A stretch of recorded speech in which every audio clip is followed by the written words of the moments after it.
피재소인 도종 스님은 첫 진술하시기 바랍니다. 보호복부에서 제소한 내용에 대하여 인정하는지 아니면 이에 대한 반론을 할 수 있습니다. 먼저 반론을 좀 제기하겠습니다.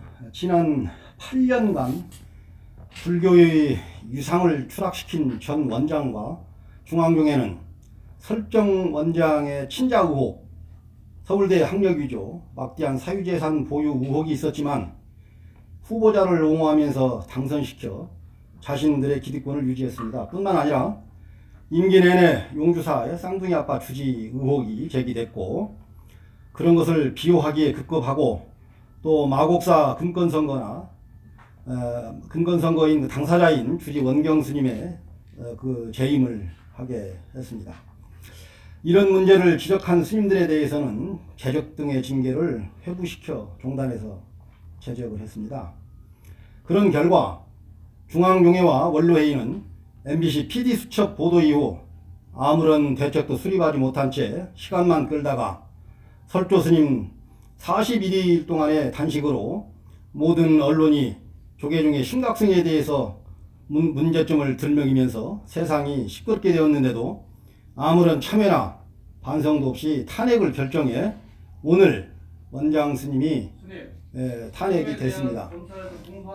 그 내용하고 이것도 일치하는 점이 있습니다. 전혀 무관하다고 하지 못합니다. 제 징계권에 대해서는 전 원장부터 지금까지 내려오던 그런 내용들이 있기 때문에 제가 이것을 언급을 하는 것입니다.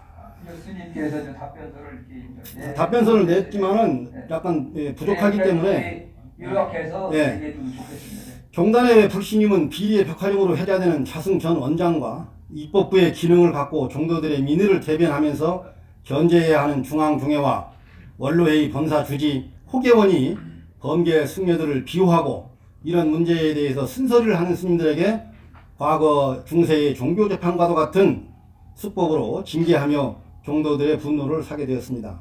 이에 피재소인은 후보부 조사 내용에도 없는 그런 내용으로 기소하는 등 또다시 허무맹랑하고 납득하기 어려운 내용으로 현란하게 문제를 적시하며 기소한 내용에 대해서 낱낱이 밝히고자 합니다.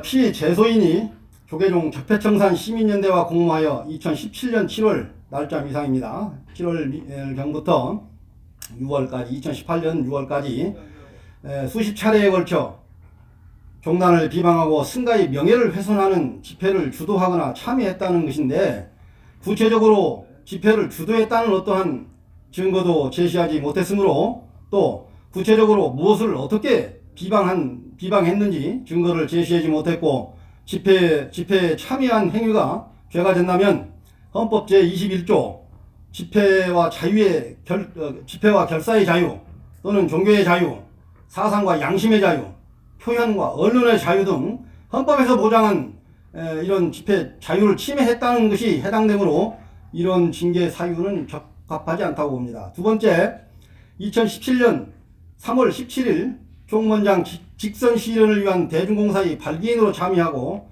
기자회견을 통해 선거가 체육관 선거 방식을 채택하고 있으며 후보자와 개파 간의 자리 나눠먹기 미리약, 금권, 과열, 혼탁 선거를 하고 있다는 발언으로 종단의 선거를 부정적으로 비방하는 등 선거를 방해했다는 것인데, 용주사 주지, 마곡사 주지 선거에서 이미 세속 법원에서 금권 선거가 자행되었다는 사실이 언급이 되었고, 송광사 종회원 선출 과정에서 각서가 공개되었고, 법원 판결문을 통해 금권과 개파 간의 나눔기가 드러난 것이 언론을 통해 보도됐던 사실만 보더라도 이런 징계는 허무맹랑한 것이라고 사료됩니다. 세 번째, 동년 4월 8일 3차 촛불법회에 참여하여 기자회견문을 낭독하고 조계종에서 이빠른 말을 하면 제적이다, 명진 스님이 제적당하고 저는 팟캐스트에 출연해 징계를 받았다고 이야기하는 것이 징계 심판에 대한 사실을 왜곡하여 종도들의 호계원의 신뢰를 저하시켰다는 죄인데, 사실상 언론 보도를 통해 밝혀진 내용을 말하는 것이 호계원의 신뢰를 저하시켰다면 조계종 승려는 공산독재나 군사독재, 유신정권 시절보다도 살벌한 시대에 살고 있다는 의미로 헌법에서 보장한 표현의 자유를 침해한 것으로 도저히 이해할 수 없고 지극히 유치한 발상이므로 이런 징계는 정말 위법이라고 생각합니다. 네 번째, 당일 21시간 넘은 시각에 시민연대 집회자들과 함께 조계사의 허락을 받지 않고 진입하여 구호제창과 퍼포먼스를 하여 저녁 기도하는 신도들의 참배 행위를 방해했다는 것인데, 소수의 참여자가 집회가 끝나고 조계사에 들어가 탑돌이하며 참배한 행위가 과연 죄가 되는지, 이런 것을 논하는 것 자체가 넌센스다, 이렇게 저는 얘기하고 싶습니다. 탑돌이 행위가 문제가 없고 소란도 피우지 않았기에 조계사 근무자도 가만히 지켜보고 있었던 거 아닌가, 이렇게 생각이 들고요. 누구에게 허락받고 들어간다면 다른 관광객이나 외국인의 방문객은 어찌 하나 유치한 발상으로 이런 징계는 정말 허무맹랑하다고 판단이 됩니다. 다섯 번째, 촛불법회에서 조계종이 비리백화점, 봉은사 옛 한전무지 재매입 관련하여 명진 스님이 은인표에게 500억 주겠다는 이야기, 자승상자가 인터넷 댓글 달아 되었다는 얘기, 1인 시위자가 불교방송이 왜곡 보도하여 항의했다는 이야기를 했다는 것인데, 이런 이야기는 이미 언론을 통해 밝혀졌거나 피재소인이 SNS에 기재한 당사자를 통해 확인한 사실이므로 이런 징계는 위법하다고 봅니다. 여섯 번째, 피재소인이 2017년 9월 22일 우정공원 농성장에서 단식하는 비구니 스님들에게 등원 통지서를 송달하는 조사국 스님들에게 등원 공고를 낸 이유가 무엇이냐? 이참에 시위에 참석하여 발언한 원로 청하스님, 수자의 월암스님, 의정스님도 등원 공고 내라고 한 말이 죄가 된다는데, 몸으로 막아서 방해한 사실이 없고 오히려 저는 통지서를 비구니 스님들에게 전달하라고 해 직원이 직접 전달을 했고, 이런 말이 죄가 된다면 저는 달게 그 죄를 받겠습니다.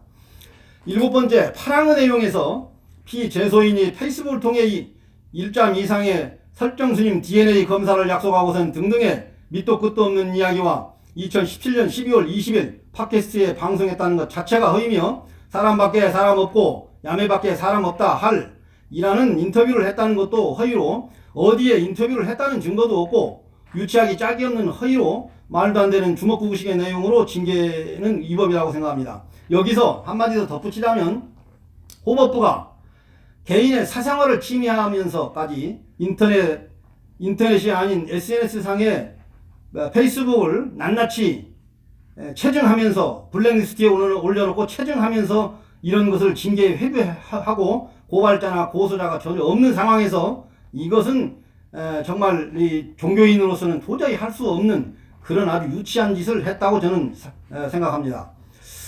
그래서 결론적으로 피재소인은 남선사 창건주로 이 혐의 내용에 대하여 조사받은 사실이 없고, 많은 내용이 호법부가 일방적으로 작성한 그런 내용에 불과하고 혐의로 인정될 만한 구체적인 내용이 없이 밑도 끝도 없는 유치한 이야기로 호법부 기소가 합당하지 않으며, 오히려 이런 기소 내용이 호법부의 신뢰를 떨어뜨리는 행위가 된다고 사료됩니다.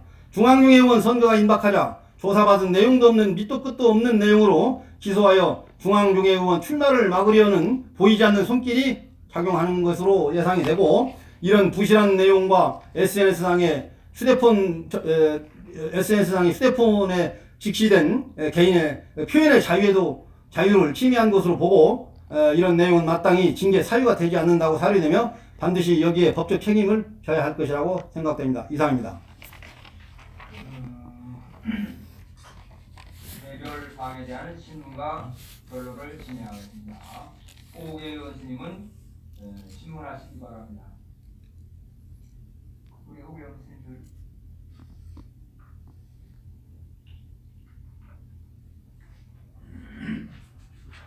우리 네? 시간? 우리 법진님 한번 얘기해 주세요.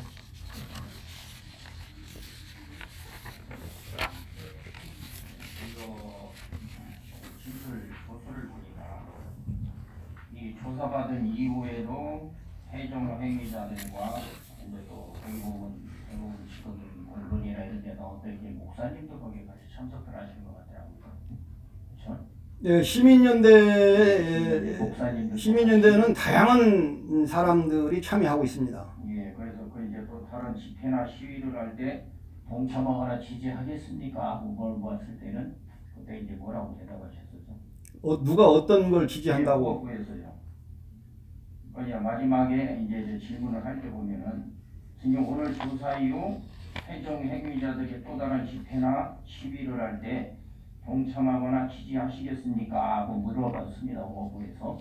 그러면서 그때 대답하신데 그것은 제1신상에 따라 판단해서 하겠습니다 하는 말씀을 하셨습니다. 예. 그러니까 이제 지금 이후에도 가서 이제 그런 집회가 있거나 뭐거나 이제 참석하실 수 있는 의향이 있나 물어보는 겁니다. 그것은 그 집회가 어떤 성격을 가지고 있고 어떤 사람들이 주로 참석하는가에 따라서 그건 좀 내용이 달라지겠죠. 네, 알겠습니다. 우리 뭐또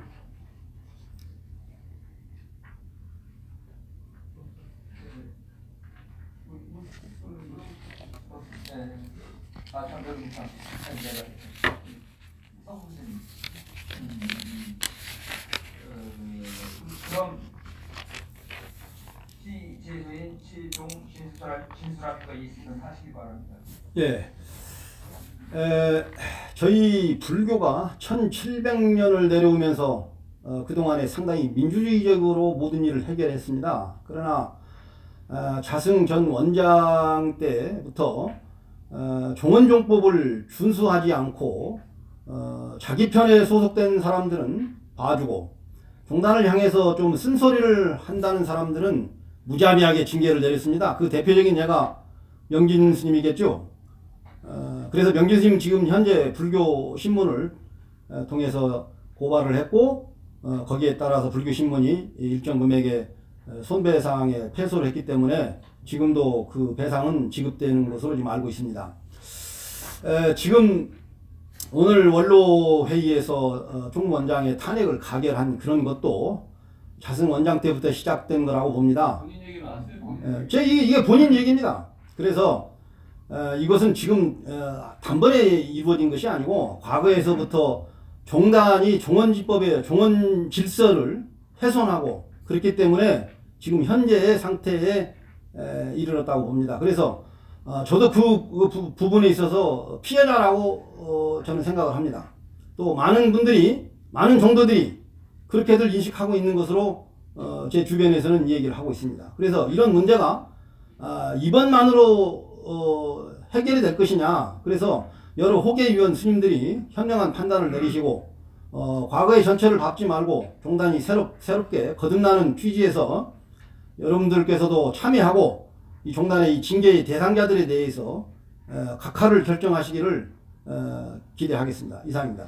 호법부는 시종 잠시만 하나 물어보겠습니다. 호법부에 시종 진술을 하시기 바랍니다.